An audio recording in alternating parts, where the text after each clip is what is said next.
بسم اللہ الرحمن الرحیم. آپ دیکھ رہے ہیں لیپرڈ میڈیا. میں ہوں ساجد میر. آج کی ولاگ میں ہم بات کریں گے گلگت حلقہ نمبر 2 میں کون سا جو کینڈیڈیٹ ہے وہ آگے ہے, حافظ الرحمان جمیل صاحب یا فتح اللہ خان صاحب یا کوئی اور کینڈیڈیٹ آگے ہے. اس میں کرنل عبید صاحب بھی الیکشن لڑ رہے ہیں, ان کا امپیکٹ کیا ہوگا. عتیق پیرزادہ بھی الیکشن لڑ رہے ہیں, اس حوالے سے بات کریں گے. اس کے علاوہ فتح اللہ خان صاحب نے امیر مقام صاحب کے اوپر تنقید کی ہے اور پولیس جوانوں کو ری انسٹیٹ کرنے کے حوالے سے بھی انہوں نے بات کی ہے. اس کے علاوہ حلقہ نمبر 1 کے حوالے سے بات کریں گے. حلقہ نمبر 1 میں امجد صاحب کے مد مقابل کون کون سے کینڈیڈیٹ ہیں اور اس وقت کون لیڈنگ ایج پہ ہیں. سب سے پہلے میں بات کروں گا گلگت کا جو حلقہ نمبر 2 ہے اس کے حوالے سے, اور آج کے دن تک ہی میں تبصرہ کروں گا, کیونکہ جب بھی ہم تبصرہ کرتے ہیں تو آج کے دن تک ہی کرتے ہیں. آج کے دن تک اگر میں تبصرہ کروں تو اس وقت حافظ الرحمان صاحب اس حلقے سے لیڈ کر رہے ہیں, جبکہ میرے پرانے جو تجزیے تھے اگر 2 دن پہلے اس میں جمیل صاحب لیڈ کر رہے تھے. اس کی وجہ یہ ہے کہ کیونکہ فیملیز کا الحاق ہو جاتا ہے اور کیونکہ پولیٹیکل سیٹنگز ہوتی ہیں اور بہت ساری پولیٹیکل سیٹنگز اندرون خانہ ہوتی ہیں اور کچھ تو میڈیا میں سامنے آتی ہیں. تو حفیظ صاحب اس حلقے میں اس وقت آگے اس وجہ سے ہے کہ جو جگروٹ تحصیل ہے اس میں حفیظ صاحب نے واپس کم بیک کیا ہے, اور جگروٹ تحصیل میں پہلے فتح اللہ خان صاحب کا بہت زیادہ انفلوئنس تھا, اس کے بعد جمیل صاحب کا بھی تھا, مگر اب جو ہے حفیظ صاحب نے وہاں پہ کم بیک کیا ہے اور وہاں پہ اپنے جو پرانے ووٹر سپورٹر ہیں ان کو کسی حد تک وہ واپس لے کے آئے ہیں. اور اس کی بہت بڑی وجہ یہ ہے کہ ایک تو ان کی بھی خصوصی اس حلقے میں توجہ ہے اور ان کی جو فیملی کے لوگ ہیں وہ تقریباً اس حلقے کو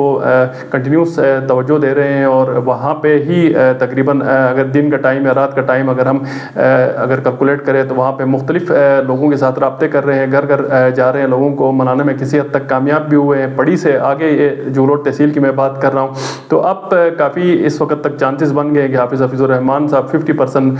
ووٹ جگروٹ تحصیل سے سیکیور کر سکتے ہیں. اس وقت بھی وہ 50% پہ نہیں ہے, 40% تک ضرور انہوں نے کام کیا. مگر یہاں پہ ایک بہت بڑا جو فیکٹر ہے وہ یہ ہے کہ کیونکہ جو فتح اللہ خان صاحب کی اور جمیل احمد خان صاحب کی جو اسٹریٹجی ہے وہ کچھ فائنینسز پہ بھی ریلائی کر رہے ہیں اور لوگوں کو اسکیموں کے نام پہ بھی کافی کچھ انسینٹیوز دے رہے ہیں. اور ہمارے ذرائع کے مطابق فتح اللہ خان صاحب اور جمیل صاحب اس حلقے میں پیسے کا بے دریغ استعمال بھی کریں گے, مگر یہ لاسٹ ویک میں ہوگا, اور یہی جو استعمال ہے اس مرتبہ حافظ الرحمان صاحب کی طرف سے بھی ہمارے ذرائع کے مطابق ہوگا. اب یہ دیکھنا پڑے گا کہ جو جگروٹ تحصیل ہے کیا وہاں پہ جو لوگ ہیں وہ پیسوں پہ ووٹ دیتے ہیں نہیں دیتے ہیں. کچھ جو آبادی کا حصہ ہے وہ ضرور پیسوں پہ ووٹ دیں گے, مگر بہت ساری آبادی کا حصہ ایسا ہے جو اس چیز کو نیگیٹو وے میں لیں گے. اور اس حوالے سے اب دیکھنا پڑے گا کہ یہ بیٹل فیلڈ آگے کہاں تک جاتی ہے. اگر سٹی ایریا کی بات کریں تو اس میں بھی حافظ الرحمان صاحب کافی حد تک لوگوں کو انفلوئنس کرنے میں کامیاب ہوئے ہیں. اس کی بہت بڑی وجہ یہ ہے کہ حافظ الرحمان صاحب چیف منسٹر کے کینڈیڈیٹ ہیں اور پہلے بھی چیف منسٹر رہ چکے ہیں, اور وفاق میں بھی حافظ الرحمان صاحب کی حکومت ہے. اور باقی جو کینڈیڈیٹ ہیں جمیل احمد صاحب ہیں اور فتح اللہ خان صاحب ہیں وہ چیف منسٹر کے اس وقت تک کے کینڈیڈیٹ نہیں ہے. مطلب کہنے کا مقصد یہ ہے کہ چیف منسٹر ضرور بن سکتے ہیں, جیت جاتے ہیں تو, مگر لوگوں کی پرسیپشن میں اس وقت وہ نہیں ہے. اور اس وقت ایک ویو بھی کسی حد تک چلنی سٹارٹ ہو گئی جو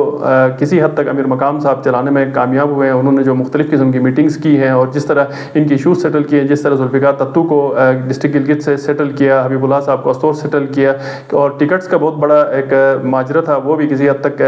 کم ہو گیا ہے. تو اس حلقے میں آج کے دن تک حافظ الرحمان صاحب لیڈنگ ایج پہ ہیں. اور ساتھ ساتھ میں یہ بھی بتاؤں کہ 2 اور کینڈیڈیٹ جن کو میں ڈسکس کرنا چاہتا ہوں وہ کرنل عبید صاحب ہیں جو اس حلقے سے الیکشن لڑ رہے ہیں. باضابطہ طور پر انہوں نے اعلان کیا ہے, اور کرنل عبید صاحب اگر لڑتے ہیں تو جو اسماعیلیہ کمیونٹی کا جو اوورال جو ووٹ ہے وہ زیادہ تر ان کو ہی پڑے گا, جس کا نقصان جمیل صاحب اور فتح اللہ خان صاحب کو زیادہ ہے. حافظ الرحمان صاحب کو اس کا نقصان کم ہے, جبکہ عتیق پیرزادہ صاحب پی ٹی آئی کے جو نامزد کردہ امیدوار ہیں اور ان کا جو نقصان ہے وہ حافظ الرحمان صاحب کو زیادہ ہے نسبتاً جمیل صاحب اور فتح اللہ خان صاحب کو کم ہے. تو یہ جو پولیٹیکل گیمنگ ہے یہ آگے بھی جاری رہے گی, اور جمیل صاحب اور فتح اللہ خان صاحب ویک جو پولیٹیکل جو ان کے گھوڑے ہیں ان کے اوپر زیادہ ریلائی کریں. جس طرح میں نے بتایا کہ فائنینسز کے اوپر ان کی توجہ زیادہ ہے, تو اس کو حافظ الرحمان صاحب باقاعدہ طور پہ کیش بھی کر رہے ہیں اور لوگوں کے پاس جا بھی رہے ہیں. اور کل اور پرسوں کی اور ترسوں کی سچویشن کیا ہوتی ہے اس کے حوالے سے ہم آپ کو دوبارہ آ کے بتائیں گے. اس کے علاوہ اگر اس حلقے میں بات کریں تو جو عتیق پیرزادہ کو ٹکٹ ملنے کے بعد باقی جتنے بھی لوگ ہیں, پروفیسر اجمل صاحب ہیں, گلاب شاہ آصف صاحب ہیں, جبران صاحب ہیں, وہ ہمارے ذرائع کے مطابق اب تک عتیق پیرزادہ صاحب کو اس حوالے سے سپورٹ نہیں کریں گے. تو عتیق پیرزادہ صاحب ان کی سپورٹ کے بغیر کتنا ووٹ سیکیور کرتے ہیں یہ دیکھنا پڑے گا. ویلا کے دوسرے حصے میں ہم بات کریں گے فتح اللہ خان صاحب جو جنرل سیکرٹری ہیں استحکام پاکستان پارٹی کی اس حلقے سے الیکشن بھی لڑ رہے ہیں. انہوں نے آج اپنے ایک ویڈیو پیغام میں امیر مقام صاحب کے اوپر کڑی تنقید کی ہے اور کہا ہے کہ یہ الیکشن کا جو ضابطہ اخلاق ہے اس کی خلاف ورزی کر رہے ہیں، اور جو چیف الیکشن کمشنر کی طرف سے ایک نوٹیفیکیشن جاری ہوا تھا خاص کر وفاقی وزراء اور گورنمنٹ آفیشلز کی طرف سے، اس کو انہوں نے ردی کی ٹوکری میں